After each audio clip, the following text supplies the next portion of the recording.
رمضان المبارک کے دوران مہنگائی کا جن بے قابو ہو جاتا ہے۔ مہنگائی کنٹرول کرنے کے لیے خصوصی انتظامات کیے جائیں۔ گرہ فروشی پر دکان کو 3 دن کے لیے سیل کیا جائے گا۔ وزیر اعلیٰ مریم نواز کا نگہبان رمضان پروگرام کے اعلیٰ سطحی اجلاس سے خطاب۔ بولی کہ اب کسی کو قطار میں نہیں لگنا پڑے گا، 40 لاکھ سے زائد خاندانوں کو امداد فراہم کی جائے گی۔ ان کی جانب سے مزید کیا کہا گیا آپ کو دکھاتے ہیں۔ رمضان المبارک ایک رحمت کا مہینہ ہے اور رحم کا مہینہ ہے، کمپیشن کا مہینہ ہے، اور دنیا بھر میں وہ اسی طرح منایا جاتا ہے، اسی طرح اسی اسپرٹ کے ساتھ منایا جاتا ہے۔ لیکن افسوس مجھے کبھی اس بات کا بھی ہوتا ہے کہ جو پاکستان میں جب رمضان آتا ہے تو اچانک اسینشل کموڈیٹیز کی پرائسز بڑھا دی جاتی ہیں، قیمتیں بڑھا دی جاتی ہیں، نوئنگ کہ پاکستان کی جو پاپولیشن ہے وہ میجورٹی جو ہے وہ پیریفری آف لائف پہ رہتی ہے، اتنی ان کی بائنگ پاور نہیں۔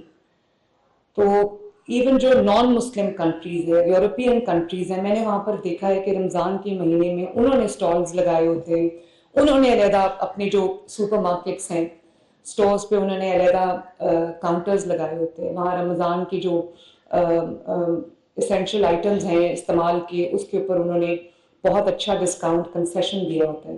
اسی طرح آپ دیکھیں گے کہ جو گلف کنٹریز ہیں، مڈل ایسٹ کے کنٹریز ہے، وہاں پر بھی ایک رمضان کے موقع پہ نہ صرف یہ کہ ایک فیسٹیو اوکیزن ہوتا ہے، بلکہ جو لیس پریویلیج لوگ ہیں، غریب لوگ ہیں، جن کی جیب اجازت نہیں دیتی، ان کے لیے اسپیشل ارینجمنٹس کیے جاتے ہیں۔ جو پورے جو مخیر حضرات ہیں، جن کے پاس اللہ تعالیٰ نے جن کو پیسہ دیا ہوا ہے، اللہ تعالیٰ نے جن کو وسائل دیے ہوئے ہیں، وہ اس طرح اللہ تعالیٰ کے راستے میں لوگ دیتے ہیں کہ اسٹیٹ اور جب پرائیویٹ اینٹیٹیز، پرائیویٹ لوگ مل کے، جب بزنس والے لوگ یا جو مخیر حضرات ہیں، جب وہ مل کے رمضان المبارک میں ایک پورا اپنا ذمہ داریاں نبھاتے ہیں تو آپ دیکھیں کہ کتنا فرق پڑتا ہے اس چیز سے۔ یہی چیز ہمیں اور پاکستانی جو ہے وہ سیکھنی ہے۔ سوشل سیکورٹی کوٹ لکھپت ہسپتال میں مزدوروں کے کروڑوں روپے خرد برد۔ سوشل سیکورٹی ہسپتال میں پیسے کا ملازم کروڑوں روپے لے اڑا۔ اس خود برد کے حوالے سے تفصیلات بتائیں گے، ہمارے ساتھ کریم اختر ہیں۔ جی کریم، آگاہ کیجیے گا۔ جی بالکل، محنت کشوں کے کروڑوں روپے کو چونا لگا دیا گیا ہے۔ محکمے کا اپنا ہی ملازم جو کہ مبینہ طور پر محمد افتخار، جو کہ اکاؤنٹ آفیسر کی حیثیت سے سوشل سیکیورٹی کوٹ لکھپت ہسپتال میں اپنی خدمات سر انجام دے رہا تھا، وہ غیر قانونی طریقے سے اکاؤنٹ سے پیسے نکلواتا رہا اور 14 کروڑ روپے نکلوا کر جو محکمے کی ناک تلے وہ غائب ہو چکا ہے۔ جبکہ ذرائع کی جانب سے بتایا گیا ہے کہ ابتدائی طور پر یہ تمام تر معاملہ محکمے کے علم میں ہی نہیں آیا، لیکن مسلسل محمد افتخار جو کہ اکاؤنٹ آفیسر کی حیثیت سے کوٹ لکھپت ہسپتال کے اندر اپنی خدمات سر انجام دے رہا تھا، اس کی مسلسل جو غیر حاضری ہے وہ علم میں آنے کے بعد تحقیقات کی گئی اور تحقیقات کرنے پر یہ علم میں آیا کہ وہ کروڑوں روپے لے کر فرار ہو چکا ہے۔ جبکہ اس کے ساتھ یہ بھی بتایا گیا ہے کہ جو محمد افتخار ہے اس نے مبینہ طور پر نجی بینک کے اندر جو اکاؤنٹ تھا وہاں پر ویریفیکیشن کے لیے نمبر بھی اپنا ہی دیا ہوا تھا، اور ویریفیکیشن کال آنے پر وہ خود ہی جو ہے وہ تصدیق کر دیتا اور مختلف اقساط پر پیسے نکلوائے گئے، جو کہ 3 سالوں میں مبینہ طور پر 14 کروڑ روپے نکلوائے گئے ہیں۔ جبکہ اس کے ساتھ یہ بھی بتایا گیا ہے کہ جو سوشل سیکیورٹی محکمہ ہے ان کی جانب سے اب جو ابتدائی طور پر تحقیقات کا آغاز ہے وہ کیا گیا ہے، سے کوٹ لکھپت ہسپتال میں خدمات سر انجام دے رہا تھا اس کے خلاف جو کارروائی ہیں وہ کی جائے۔ جبکہ اس کے ساتھ یہ بھی بتایا گیا ہے کہ جو نجی بینک ہے اس میں نہ صرف جو ٹرانزیکشنز ہیں وہ غیر قانونی طور پر کی جاتی رہی، بلکہ جو ویریفیکیشن ہے وہ کرنے کے لیے بھی اپنا نمبر دیا گیا تھا، جو کہ اب یہ تمام تر صورتحال کو مد نظر رکھتے ہوئے ذرائع کی جانب سے بتایا گیا ہے کہ مبینہ طور پر 3 سالوں میں 14 کروڑ روپے اکاؤنٹ سے نکال کر جو اکاؤنٹ آف افتخار ہے وہ غائب ہو چکا ہے۔ جی کلیم اختر، بہت شکریہ آگاہ کرنے کے لیے۔ نواز شریف کینسر ہسپتال کے لیے ادویات ادھار لینے کا انکشاف ہوا ہے۔ نواز شریف کینسر ہسپتال کے لیے ادھار لی گئی ادویات ہسپتالوں کو واپس کر دی گئیں۔ زیر تعمیر نواز شریف کینسر ہسپتال کے آؤٹ ڈور کو فعال کرنے کے لیے ادھار ادویات لی گئی ہیں۔ سینئر ہیلتھ رپورٹر زاہد چودھری ہمارے ساتھ موجود ہیں، ان سے تفصیلات جانیں گے، آگاہ کیجیے گا۔ نواز شریف کینسر اسپتال کے لیے ادھار لی گئی ادویات واپس کرنے کا فیصلہ کیا گیا ہے۔ جی ہاں، زیر تعمیر نواز شریف کینسر اسپتال جو کہ موجودہ حکومت کا ایک فلیگ شپ منصوبہ ہے، اس کے لیے مختلف ٹیچنگ اسپتالوں سے ادویات ادھار لی گئی تھیں، اور ذرائع کا یہ کہنا ہے کہ نواز شریف کینسر اسپتال کا جو آؤٹ ڈور ہے اس کو فعال کرنے کے لیے یہ ادویات ادھاری لی گئیں، لیکن اب چونکہ نواز شریف کینسر اسپتال کو فعال کرنے کا عمل جو ہے وہ تاخیر سے دوچار ہے، اس وجہ سے یہ ادھار لی گئی ادویات اب ٹیچنگ اسپتالوں کو واپس کر دی گئی ہیں۔ ان ٹیچنگ اسپتالوں میں میو اسپتال، اس کے علاوہ چلڈرن اسپتال، گنگا رام اسپتال، سید مٹھا اسپتال، میاں منشی اسپتال اور لاہور جنرل اسپتال شامل ہیں، جہاں سے نہ صرف مختلف انجیکشن، اس کے علاوہ سیرپ اور جو سرنجز اور دیگر سرجیکل ڈسپوزیبل جو ہیں وہ ادھار لیے گئے تھے بڑی تعداد میں، اور ان کو یہ ادھار حاصل کر کے یہ ادویات جو ہیں ان اور ڈسپوزیبلز ان کو مراکہ میں واقع جو ویئر ہاؤس ہے وہاں پہ سٹور کیا گیا تھا، تاکہ ان کو نواز شریف کینسر اسپتال شفٹ کیا جا سکے اور وہاں پہ استعمال میں لایا جا سکے۔ لیکن اب چونکہ جو نواز شریف کینسر اسپتال ہے اس کو فعال کرنے کا عمل تاخیر سے دوچار ہے محکمہ اسپیشلائزڈ ہیلتھ کیئر کی جانب سے، جس کی وجہ سے یہ تمام ادویات جو ہیں وہ نواز شریف کینسر اسپتال کے جو ہاسپٹل ڈائریکٹر ہیں انہوں نے ایک مراسلہ ارسال کیا ہے TCS کو کہ مراکہ ویئر ہاؤس میں جو ادویات بورو کی گئی تھی، ادھار لی گئی تھی مختلف ٹیچنگ اسپتالوں سے، ان کو فوری طور پہ اسپتالوں کو واپس کر دیا جائے۔ ٹھیک ہے، بہت شکریہ ظاہر چودھری۔ ناظرین، آپ کو بتائیں کہ شہریوں کو سر یا میڈم کہہ کر پکاریں۔ احکامات پر عمل درآمد کے لیے تھانوں میں مانیٹرنگ شروع کر دی گئی ہے۔ SHO فرنٹ ڈیسک محرروں کے کمروں میں کیمروں سے مانیٹرنگ ہوگی۔ کیا تفصیلات ہیں بتائیں گے علی ساہی، جی آگاہ کیجیے گا۔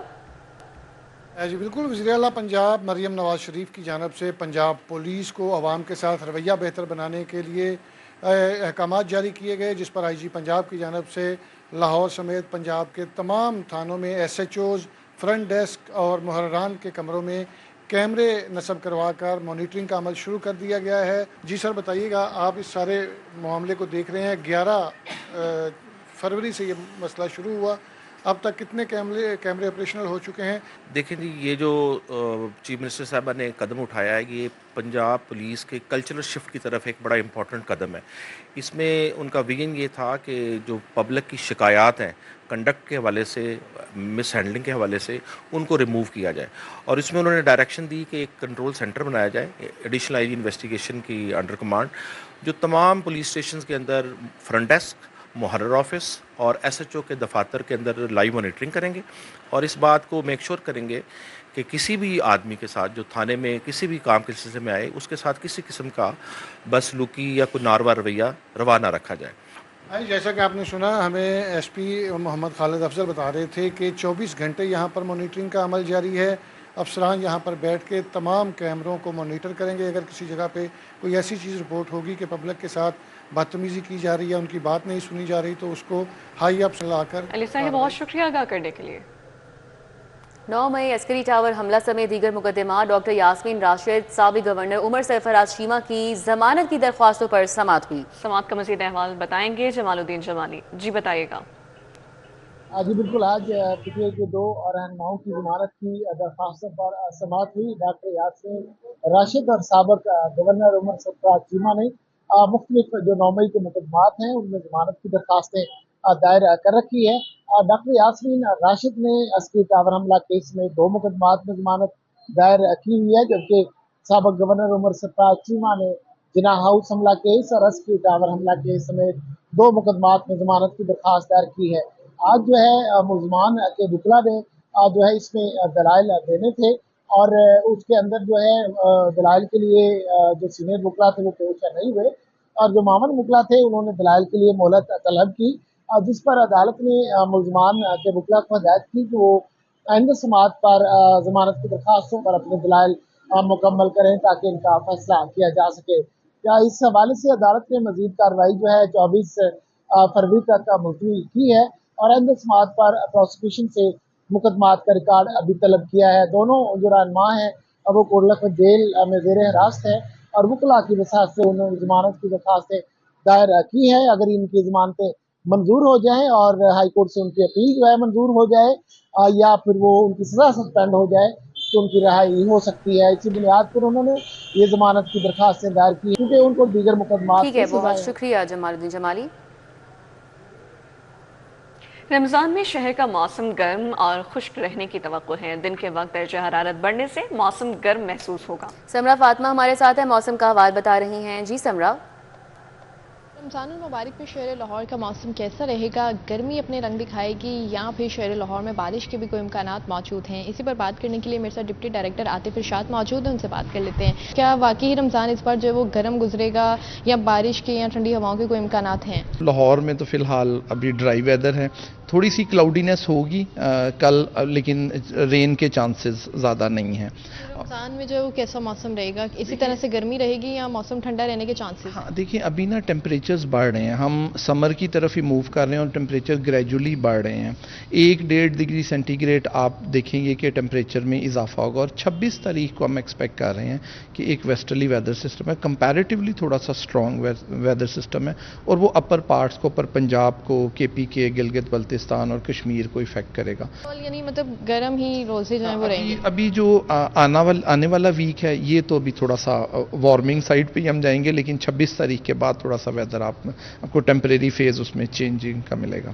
ان کا یہ کہنا ہے کہ آئندہ چند روز تک جو ہے وہ موسم اسی طرح سے شہر کا خشک رہے گا، لیکن کلاؤڈینس جو ہے وہ ہمیں دیکھنے میں نظر آئے گی، آسمان پر بادل بھی منڈلائیں گے، جبکہ 26 تاریخ کو شہر لاہور میں بارش کے امکانات بھی بتائے جا رہے ہیں۔ بارش ہوگی تو شہر کے موسم میں بھی تبدیلی دیکھنے میں نظر آئے گی۔ جی سمرا اپڈیٹ کری تھی، بہت شکریہ آپ کا۔ میٹرک اور انٹر کے پریکٹیکلز لینے کا طریقہ کار تبدیل کر دیا گیا ہے۔ پریکٹیکل کا تحریری پیپر امتحانی مرکز کی بجائے بورڈ کے مارکنگ سینٹر میں چیک ہوگا۔ جنید ریاض سے تفصیلات جان لیتے ہیں۔ جنید بتائیے۔ پنجاب بھر کے 48 لاکھ بچوں کے لیے اچھی خبر ہے کہ پریکٹیکل سسٹم جو ہے وہ تبدیل کر دیا گیا، اور اس سال جو پریکٹیکل ہوگا وہ نئے سسٹم کے تحت ہوگا، کس طریقے سے ہوگا اسی والے سے ہم بات کریں گے۔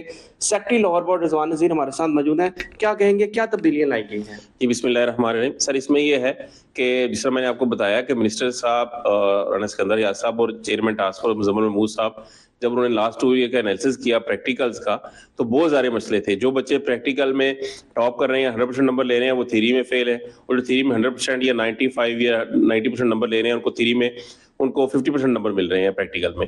تو اسی لیے انہوں نے بہت زیادہ کنسرن اور بہت زیادہ سینسٹائز تھے وہ، اس والے سے ہمیں ڈائریکشن دی کہ اس کو جو ہے چینج کریں۔ مزمل محمود صاحب chairman task force examination forms ہے، 3 روزہ انہوں نے کانفرنس میں منعقد کی، تمام پنجاب کے جو کنٹرولرز اور ان کے جو سبجیکٹ اسپیشلسٹ ہے پریکٹیکلز وہ آئے، انہوں نے بیٹھ کے یہ ڈیسائیڈ کیا کہ آپ کو جو ہے وہ جو تھیری کا پیپر وہاں پہ چیک ہوتا ہے اس کو وہاں پہ آپ نہ چیک کریں، اس کو آپ جو ہے پریکٹیکل کا جو پیپر جو تھیری میں پارٹ ہوتا ہے اس کو آپ سینٹرلائز مارکنگ چیک کرائیں۔ تو وہاں پہ چیک کرا رہے ہیں، پھر پریکٹیکل کاپی کے حوالے سے اور وہاں پہ جو ٹرانسپیرنسی کے حوالے سے کافی چیزیں ہیں، وہ انشاءاللہ کمپلیٹ پیکیج کی صورت میں وہ 1-2 دن میں انشاءاللہ تفصیل آپ سے شیئر کر دیں گے۔ جی آپ نے بات سنی سیکٹری لاہور بورڈ رضوان نذیر کی، آپ پریکٹیکل کا جو تھیوری پیپر ہوگا وہ وہاں پر چیک نہیں ہوگا، ایگزامینر صرف عملی امتحان کے نمبر دینے کا پابند ہوگا، باقی جو تھیوری کا پیپر ہوگا وہ بورڈ کے ایگزامینیشن سینٹرز میں جو ہے وہ چیک کیا جائے گا۔ جی ٹھیک ہے، بہت شکریہ جنید۔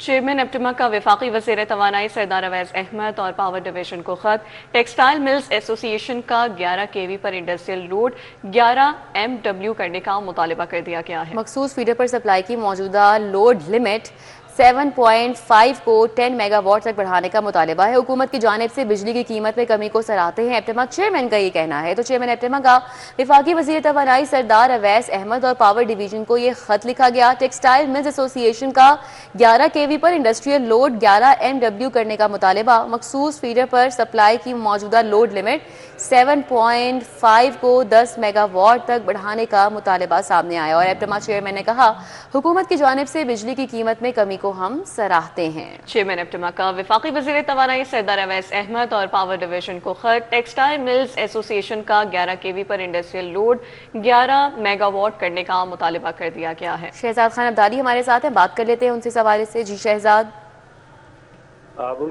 بالکل ملکی ایکسپورٹ بڑھانے کے لیے ایپٹما جو ہے وہ سرگرم ہے، اور اس حوالے سے چیئرمین ایپٹما کامران ارشد کی جانب سے وفاقی وزیر توانائی سردار اویس احمد خان لغاری اور پاور ڈویژن کو ایک خط لکھا گیا ہے، اور اس خط میں آل پاکستان ٹیکسٹائل مل ایسوسی ایشن کا یہ کہنا ہے کہ 11 kV پر انڈسٹریل لوڈ 7.5 میگا واٹ سے بڑھا کر 11 میگا واٹ جو ہے وہ کیا جائے، کیونکہ انڈسٹری کی جو بجلی کے حوالے سے ضروریات ہیں وہ بڑھ رہی ہیں، اور اس کے ساتھ ساتھ نیشنل گرڈ پر بجلی کا استعمال بڑھنے سے حکومت کو بھی فائدہ ہوگا اور اس سے ایکسپورٹ کو بھی بڑھانے میں مدد مل سکے گی۔